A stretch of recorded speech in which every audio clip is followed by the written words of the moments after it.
রাজনীতি কিভাবে করবেন কোরআনে বলা শুরু করলেন।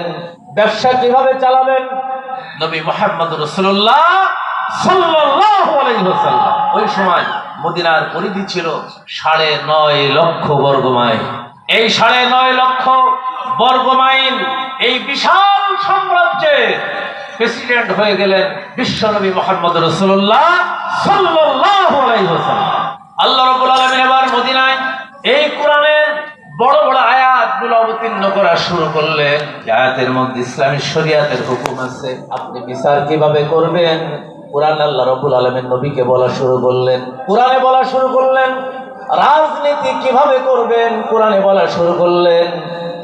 আপনি বিচার কিভাবে করবেন সেটাও আল্লাহ রাব্বুল আলামিন বলে শেখালেন। আপনি যুদ্ধ করবেন, যুদ্ধের নীতি কি হবে তাও আল্লাহ রাব্বুল আলামিন এই কোরআনে নাজিল করা শুরু করলেন।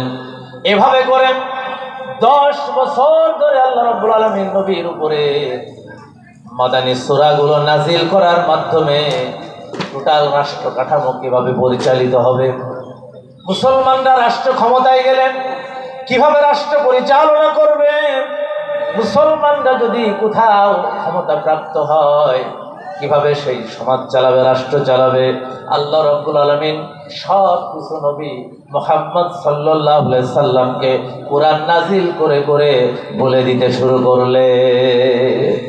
এই কোরআনে বক্তব্যগুলো আছে।